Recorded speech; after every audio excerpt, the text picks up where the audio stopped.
Hi Year 6, I'm going to be introducing our new class reader, which is Dead Man's Cove by Lauren St John. It's a really good book, we've read it before, and it's going to be what we're basing our talk for writing on this half term. Just a little bit of background behind it. Dead Man's Cove is actually a real place. It's a place in Cornwall, and there are lots of stories around Dead Man's Cove to do with ghosts and ghostly goings on, and apparently the harbour nearby is haunted, so maybe something you might want to find out more about on the internet, do some of your own research.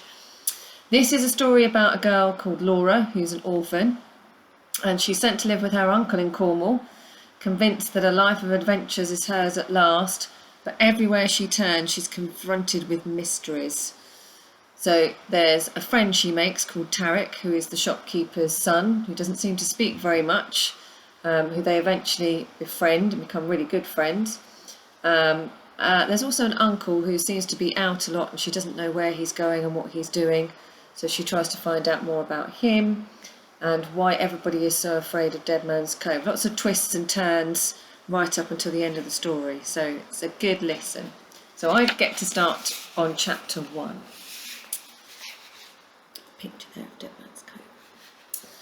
They came for her at 6:47 a.m. Laura made a note of the time because she'd been waiting for this moment for 11 years, 1 month and 5 days, and she wanted always to remember it, the hour her life began. It was still dark, but she was already awake, already packed. The sum total of her possessions had been laid out in her suitcase with a military neatness, 2 of everything except underwear and books, of which there were 7 apiece. 1 pair of knickers for each day of the week, as ordered by matron, but not enough novels by half. Then again, Laura wasn't sure how many would be enough. When you spent your whole life waiting, books became like windows. Windows on the world, on the curious workings of the human mind, on shipwrecks, audacious jewel thieves, and lights that signalled in the night. On giant hounds that roamed fog-wreathed moors, on magical tigers and savage bears, on incredible feats of survival and courage. Laura sighed and pulled back the curtain beside her bed. Her real window didn't open onto any of those things. Once it had faced the rolling, flower-filled landscape that had given the Sylvan Meadows Children's Home its name, but that was before a health and safety official decided that nature presented a danger. As a result, Laura looked out onto a car park and a tarmac playground with a couple of swings. Beyond the hedge was a suburb of identical brown brick houses now covered in snow. It was a vista, or a view, of unrelenting dullness. Sometimes, when Laura was absorbed in a book, she'd glance up and be startled to find that she was still in a factory town in the far north of England, that she hadn't been spirited away to a forest of dark secrets, or to the Swiss Alps, or a poppy-strewn meadow. But it wasn't about the meadow or the forest. Laura had been to some foster homes which had gardens the size of football pitches, packed with roses, ancient oaks, and decorative features like bird baths and love seats. One even had a swimming pool.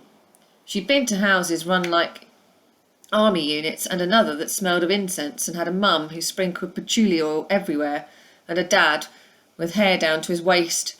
And yet none of them had felt right, not even the last one, which was actually Laura's favourite because the dad loved books so much as she did. It was he who had given her 4 Matt Walker detective novels, Agatha Christie's Murder on the Orient Express and Bleak House by Charles Dickens. Apart from the books, they were boring, Laura told matron when she returned after only 2 weeks. They spent a lot of time talking about recycling. The shortest time she'd ever lasted in a foster home was half a day, but that was because she'd refused to spend a night in the house of a woman who kept a chihuahua in her handbag. "You're too fussy," scolded matron. "Life is full of compromises. You have to give people a chance. It's her choice if she wants to keep her dog in a bag." "Yes," said Laura, "and it's my choice not to be around people who treat animals as if they're toys with no feelings. It's also my choice if I don't want to eat tofu 7 nights a week." Matron put her hands on her generous hips. "What is it you're wanting? What's going to make you happy? A castle on a hill with a Rolls Royce parked outside?" "What I want," said Laura, "is to have a life packed with excitement, like some of the characters in my books." "Be careful what you wish for," cautioned matron. "Why?" asked Laura. because she knew that nothing raised grown-ups' blood pressure faster than challenging their stated truths. They hated inconvenient questions such as, "What's the reason for that rule?" Or, "Why has it taken social services 11 years to find that I have an uncle living by the sea in Cornwall who's willing to adopt me?" In her short time on the planet, Laura had only ever come across one person who truly had answers to life's many questions, and that was the hero of her favourite novels. Detective Inspector Matt Walker was taciturn, eccentric and moody, and in reality would have driven clients up the wall with his brusque manner and curt replies. But if there was one thing the great detective was never stuck for, it was answers. When faced with an impossible puzzle, such as how a man came to be murdered in a locked room with the key on the inside of the door and no sign of forced entry, a situation in which anyone could be forgiven for feeling baffled, Matt Walker would come up with a dazzling explanation, usually involving wax or a fake wall. He had an uncanny knack for spotting inconsistencies. A murderer could plan the perfect crime and Matt would catch him out because he'd made an error regarding the migration habits of the long-tailed skua bird. Sadly, Matt was a fictional character.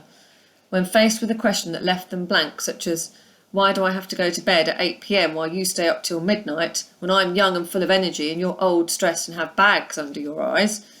Out of consideration for people's feelings, she didn't usually say the last part out loud. The men and women in Laura's life were most likely to reply, "Because I said so." The funny thing about grown-ups was that they frequently didn't have answers. They just pretended they did. They fudged things and hoped they could get away with it. For instance, if Laura asked why she had to eat porridge, which she loathed and detested, particularly since the Sylvan Meadows cook watered it down until it tasted like prison gruel, she was told it was good for her. But if she asked exactly why the vile grey glue was good for her and chocolate was bad for her, they were flummoxed. Because they themselves usually had no idea. Somebody had told them years before that oats were nutritious and chocolate was fattening, and they'd been parroting it ever since. Even people who were supposed to be experts in their field were unable to answer the most basic questions. When Laura asked her doctor why men could fly to the moon but there was no cure for the common cold, he became quite agitated. The same happened when she asked her teacher, Mrs. Blunt, to explain how the universe began. Mrs. Blunt had begun a stumbled explanation of the Big Bang theory and atoms joining together and evolution. Laura had interrupted her to ask, "Yes, but what was there at the beginning? Before the Big Bang?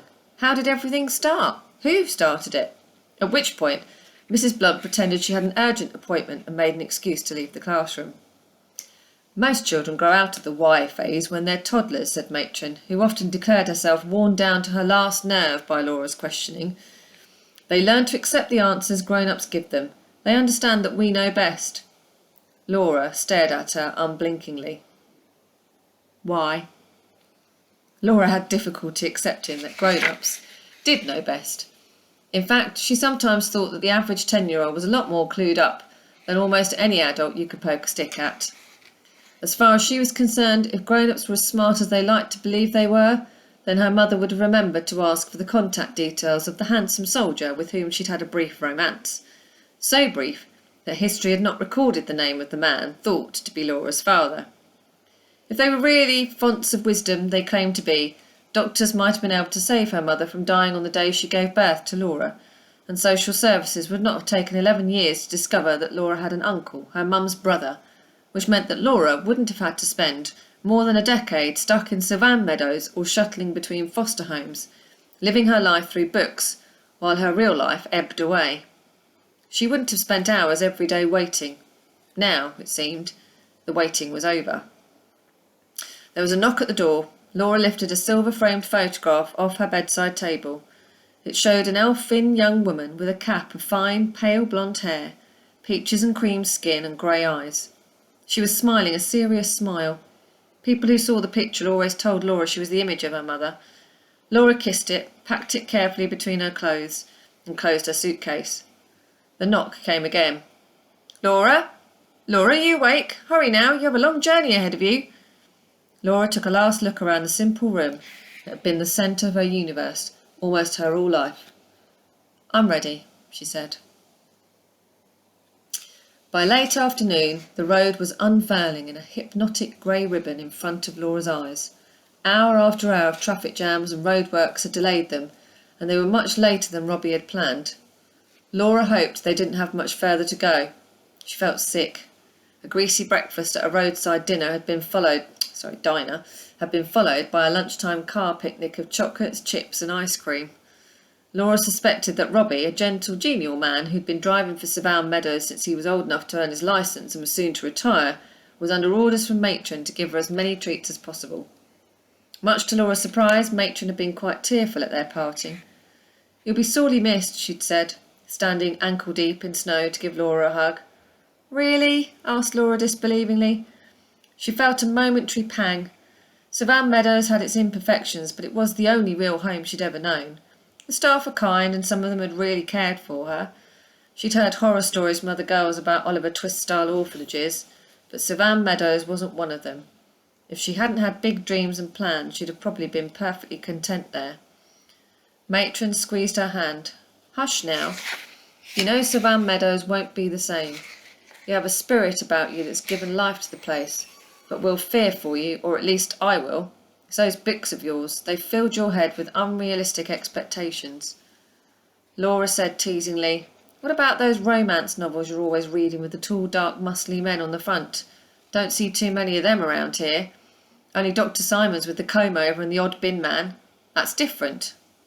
"Why?" Matron smiled thinly. "That," she said, "is one word I won't miss."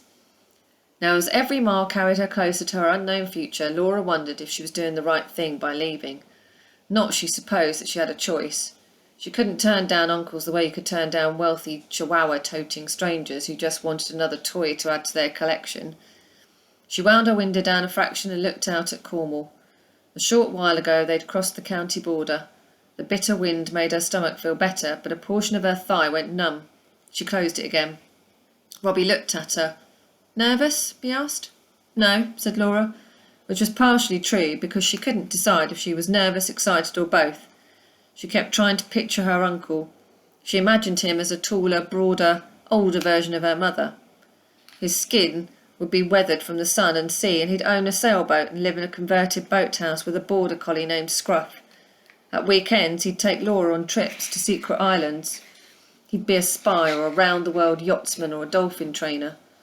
A voice in her head reminded her, or he might be a one-eyed tyrant, but she closed the door on the thought. In the ordinary course of events, social services would have insisted that she met her uncle at least once before moving in with him, but the obstacles and distances involved had proved insurmountable. The saga had dragged on for months. Just when it seemed that red tape would scupper the whole thing, and Laura would be at Savannah Meadows for years to come, social services had received a great sheaf of character references from her uncle. These were from sources so influential and of such high moral standing that overnight the powers that be decided there was no better person in the whole of the United Kingdom to provide a home for Laura. After she and her uncle had independently declared themselves happy to live with another, the deal was sealed.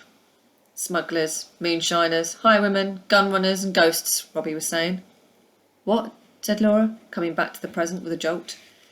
"I was just remarking that not long ago we'd have taken our lives in our hands crossing Bodmin Moor. It was so rife with smugglers and other scary folk."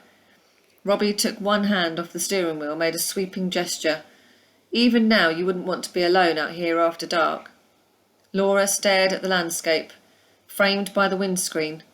The dying light of the winter sun had been all but extinguished by the black threat of an oncoming storm, but it was still possible to make out the contours of the moor and the twisted trees and downcast sheep that dotted it. An air of gloom rose from it like a cloud. But rather than being frightened by it, Laura felt a rush of adrenaline. Now this was a setting worthy of a novel. "I don't spook easily," she told Robbie. He raised his eyebrows but didn't say anything. The storm moved in soon afterwards.